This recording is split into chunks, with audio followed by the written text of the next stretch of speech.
Today we're going to talk about synthetic risk transfer transactions, or SRT as they're commonly referred to.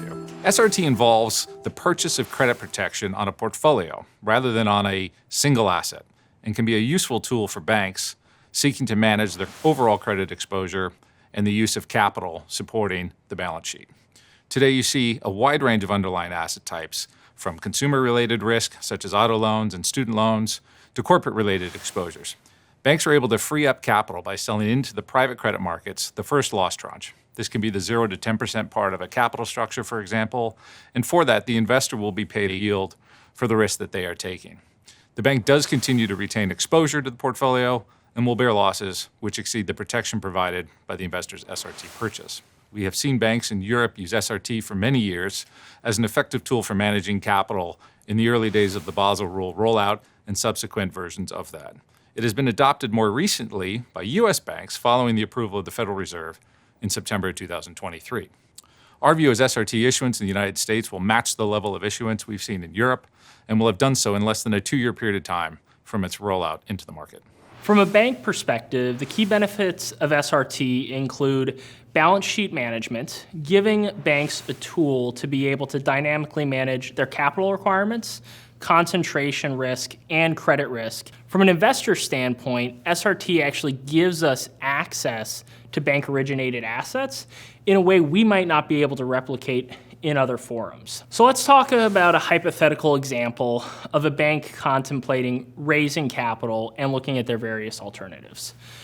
A bank might consider raising capital to either buffer their own capital ratios, fund organic growth, or even something as strategic as contemplating M&A. There's generally 3 different alternatives that a bank could have to raise capital. Number 1 is going to the equity markets directly. In today's market conditions, that could be very expensive, but it is open selectively. Number 2 is they could contemplate selling loans, but given today's interest rate environment, that's generally quite difficult because there's a lot of embedded mark-to-market losses just given how high interest rates are today. Or they can contemplate an SRT, whereby they will sell the equity risk, the credit risk of a certain portfolio, relieve the capital requirements of that book, and keep the assets on their balance sheets without actually transferring them into a structure or incurring any mark-to-market loss there.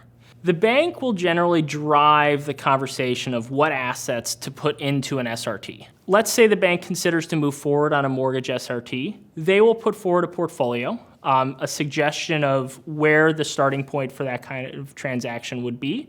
We would take a look at the underlying portfolio, suggest tweaks around the edges based on our own preferences for asset selection, and also engage in a conversation with them on how much protection we want to provide them under the SRT structure.